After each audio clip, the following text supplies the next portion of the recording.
Naam Sefu, habari yako ndugu yangu? Kwema Abdallah, sijui upande wako. Mimi niko vizuri bana. Habari za Ramadhani huko? Namshukuru Mwenyezi Mungu, tuko katika mfungo saa hizi, tuko kwenye ibada na Allah anafanya wepesi. Ndio. Kadiri ya alivyopanga na makusudio yake. Naam Sheikh Abdallah.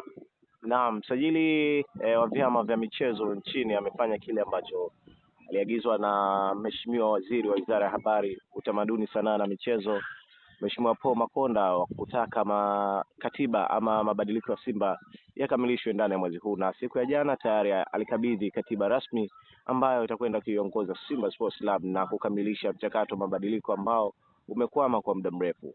Hili kwanza umelipokeaje, na mabadiliko haya yanakwenda kuiweka katika upande gani Simba Sports Club? Abdallah, tuzungumzie jambo la ufahamu hapa. Naam. Jambo la ufahamu pengine ndio litatugawanishia kati ya tunachojadili na msingi wenyewe ulivyo. Ndio. Msajili kazi yake anasajili katiba ambayo tayari imependekezwa na wanachama husika wa klabu. Tayari watu wamekaa vikao vya kisheria, mkutano mkuu umeamua na mambo mengine. Lakini nianze nukta hii. Ndio. Mheshimiwa Makonda nilimsifu katika kipindi chako kimoja na nitaendelea kumsifu mimi binafsi. Sawa. Kwa sababu amefanya, kwanza kamenionyesha kwamba kumbe kulikuwa na ukiritimba wa muda mrefu, kwa sababu 3 days toka agizo la Paul Makonda mpaka kwenda kutolewa katiba mfukoni, maana yake kulikuwa na agizo la kuizuia ile katiba ambalo sio agizo la kisheria. Hilo jambo la kwanza. Inaonekana kwamba wanataka kusema katiba ilikuwepo, lakini kuidhinishwa ama kukabidhiwa kwa wahusika kulikuwa na utata. Ndio. Maanake nyuma yake wako watu waliagiza hilo jambo lisiende. Na mimi jambo lolote linaokwamishwa na Simba, linaokwamishwa likiwa la Simba, huwa naashumu wana Yanga ndo wanalikwamisha. Yaani hakuna jambo la Simba litakwamishwa na mwana Simba. Mwana Simba yote akivaa maslahi yawi Simba tena, anakuwa ni mfuasi wa Yanga anayehujumu Simba. Kwa hiyo kama baadhi ya watu wanasema kwamba tajiri alikuwa ni miongoni mwa watu ambao wanakwamisha hii katiba. Baadhi ya maoni yanatolewa kwenye mitandao ya kijamii. Kabla hata hilo walisema kwamba Simba haipiti kwenye mabadiliko kwa sababu katiba iliyopo kwa sasa, kwa maana toleo la 2018 ilikuwa kimbeba mwekezaji. Hii inakuja inakwenda kuwa mwarobaini kwake. Kwa hiyo yeye ndiye alikuwa sababu ya kuchelewa kwa mabadiliko haya sasa. Kwanza kwa bahati mbaya zaidi, ndio, kama ulikuwa ni mjadala wa watu ambao walikuwa walitakii mema Simba, mimi siwezi kujadiliana nao, kwa sababu wao watakuwa watu ambao wako kila siku kwa sababu ya kuipinga Simba. Lakini bahati mbaya, katiba yoyote au mfumo wowote unayekwenda kusimamia uwekezaji, ndio, sehemu yoyote ni lazima itunze maslahi kwanza ya mwekezaji, alafu ndo iende upande mwingine. Ngoja nikwambie Abdallah. Ndio. Simba walibadili katiba kwa mahitaji yao wenyewe binafsi. Hawakuhitaji serikali, hawakuhitaji mtu mwingine. Waliangalia klabu yao, wakagundua wao ndo wabebaji wa klabu yao, wao ndo wanachangia shilingi 10 yao ya klabu, watanunua jezi. Mwanachama wa kawaida, hakuna mfumo wowote katika ulimwengu, tukiacha kudanganya watu, hakuna mfumo wowote katika ulimwengu unaweza kumnufaisha mwanachama wa klabu zaidi ya furaha. Ndio. Mwanachama wa Manchester City furaha yake ni Manchester City kutwaa vikombe na kuichangia Manchester City. Furaha ya mwanachama wa Chelsea na Arsenal ni hiyo hiyo. Lakini kwenda kwenye mabadiliko, Abdallah, haikuanza Simba, ilianza Chelsea.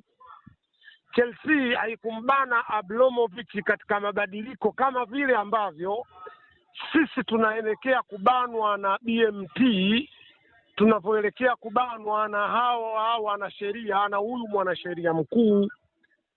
Jana Abdallah, imekabidhiwa katiba ambayo iliwekwa mfukoni muda mrefu kwa nguvu ya Paul Makonda. Mheshimiwa, Mwenyezi Mungu amlinde sana, kwa sababu tupo kwenye miezi ya toba, tutamuombea dua. Lakini kuna vipengele vimeletwa katika katiba havikupendekezwa na wanachama wa Simba. Vipengele hivi vimependekezwa na BMT, vimependekezwa na mwanasheria mkuu wa serikali, na kwa bahati mbaya havikuletwa tu kama mapendekezo, vimeletwa tu viidhinishe, viende vifanye kazi. Sasa kama kuna mtu anadhani Mo alikuwa anazuia kwa sababu vipengele hivi havimpi maslahi Mo, mimi mtu wa pili nasema uwepo wa vipengele hivi ni kumdhibiti Mo asiwepo Simba. Maana yake anaanza kupata mashaka na hawa washauri, wametazama maslahi gani, wametumia maarifa gani, au wao ni wajuzi kuliko watu wengine wote? Yani huyu mwanasheria mkuu wa serikali au ndugu yangu, hivi ni kwamba wao wanajua kuliko watu wengine wote, au ni mamlaka tu? Hizi ni mamlaka kuwa mwanasheria mkuu wa serikali kwenye hiki ambacho kilikuwa kinahitaji kuboreshwa kwenye katiba, ilikuwa ni kulinda maslahi ya wanachama, kwa maana ya 51% ambao ndo wengi, kundi kubwa hili la wanachama, na ndo sehemu ambazo zimeboreshwa ili kulinda maslahi ya klabu na wanachama kwa ujumla.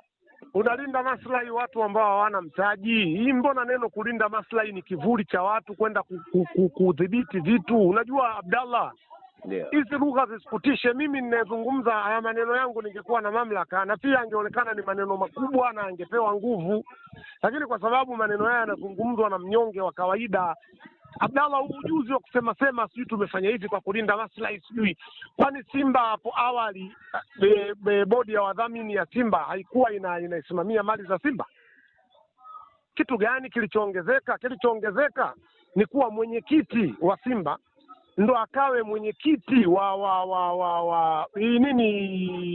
bodi ya wakurugenzi mnaiita. Umenielewa vizuri? Ndio. Lakini mwenyekiti wa Simba akaenda kusimama kwa mwenyekiti wa bodi ya wakurugenzi wakati uwekezaji wetu ni wa partner.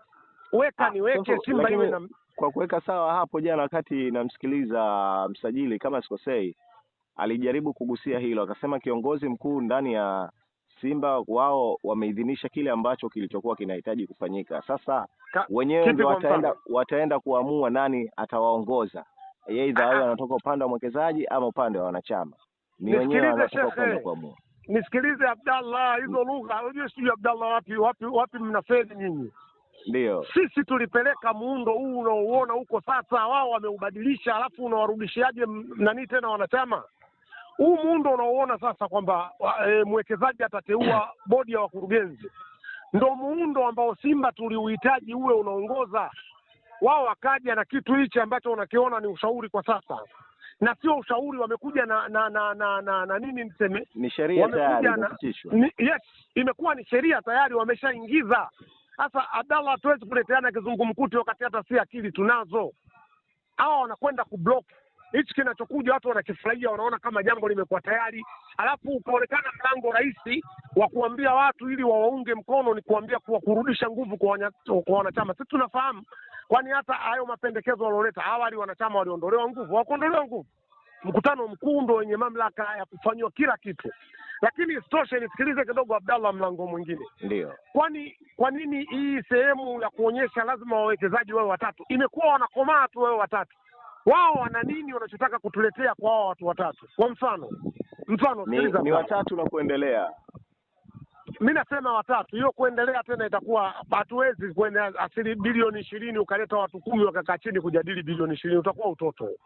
Umenielewa? Ndio. Kwa uwekezaji wa leo ni lazima asimame mtu mmoja aiamulie bilioni 20, kama mtu mmoja basi. Kama makampuni matatu watatokana na mtu mmoja, hiyo ndio itakuwa iko amaraiti. Vinginevyo eti uwezo kumwambia weka bilioni 3, yule weka 7, yule weka 10 ukatimiza bilioni 40, alafu mjadala ukenda kufanyika na watu 15 kwenye kushauri bilioni 40 41%. Alafu upande wa klabu ukatafute bilioni 45, huko hata wakijadili watu 100 wana haki kwa sababu ni wanachama. Kwa mwekezaji shekhe, wawekezaji wa bilioni tufanye leo tutoka kwenye 20 tutakwenda katika 40. Tukubaliane, klabu ya Simba kila siku itazidi kukua. Kweli bilioni 40 kwa dunia ya leo katika masoko ya biashara wakawekeze watu 6. Bilioni 40 inawekezwa na mtu mmoja tu kama Mohamed, ila kwa makampuni matatu. Sasa hii kulazimisha kuleta watu watatu, mimi mtazamo wangu, nisikilize, ninachotoa mimi ni mtazamo wangu kwa namna nilivyosikia. Sawa? Ndio. Bado ili jambo limesukumwa, tuna mheshimiwa waziri na wanafahamu kuwa Makonda ni mwajibikaji. Bado katikati kuna watu hawatakii mema mabadiliko haya ya Simba. Vinginevyo huu muundo uliopo waache wanachama wa Simba waamue katika timu yao. Wao si wanayo mamlaka, wao si wanazo sheria. Kwa hiyo Mohamed ataenda kuichukua Simba, akichukua kwa muundo gani wakati mahakama ni hizi, sheria ni hizi? Unataka kusema kwamba muundo huu ambao uko sasa, ambao ulipendekezwa na wanachama na hii katiba ambayo imeletwa, inaweza ikawa ni vitu ambavyo vinavyokinzana visipeleke Simba katika kile walichokitarajia kwenye mabadiliko. Hivi vipengele ndio vimekaa na mkao huo, na hivi vipengele vinamuondolea nguvu tena mwekezaji. Ni nani kati yetu, tuzungumze mimi na wewe na watu waambie wao, kwani wao hawana makampuni wanamiliki? Ni nani kati yao mmoja wao ana makampuni anamiliki, alafu analetewa sheria za kumuondolea nguvu kwenye makampuni akakubali? Kwa nini iwe Simba tu? Yaani kwa nini huu ujuzi uwe kwa Simba tu? Yaani ujuzi umezidi hadi viwango, my brother. Wanachama wa Simba wanajitambua kama wao wanavyojitambua, wameweka utaratibu wao. Tulitaka 51 kumpa mwekezaji, isingeathiri kitu chochote klabu. Tusidanganyane bwana, watu watuletee ujuzi wa kujifanya wanajua sana kuliko watu wengine.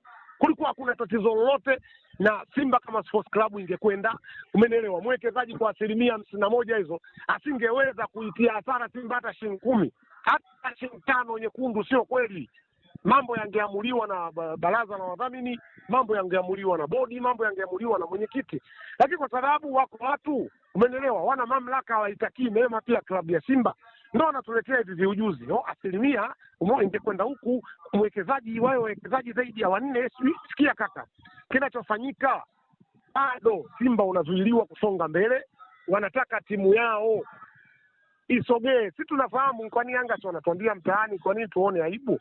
Wanasema ni timu ya serikali, pengine wanafikiri kutaka kunyanyua timu yao. Kaka, haya mapendekezo yaliyoongezwa, mimi binafsi hayana tija katika klabu. Vinginevyo watu wachie wanachama. Tulichoamua, tumekubali 49 hiyo kwa mwekezaji. Mwekezaji atateua bodi ya wakurugenzi, mwenyekiti wetu ataingia kwenye bodi ya wakurugenzi. Kukiwa na tatizo, mwenyekiti ataturudia kutuambia, jamani, katika bodi ya wakurugenzi kuna tatizo, kuna 1 2 3 na hili alifichiki, huyu amefanya hivi na huyu anafanya hivi. Si ndio tutamwambia Mohamed tupishe, mkutano mkuu ndio unafanya maamuzi. Mkutano mkuu ni zaidi ya katiba. Lakini nilichokisikia jana, nimempongeza tu Mheshimiwa Makonda kujua kumbe watu walificha katiba muda mrefu na hawakuwa na nia njema.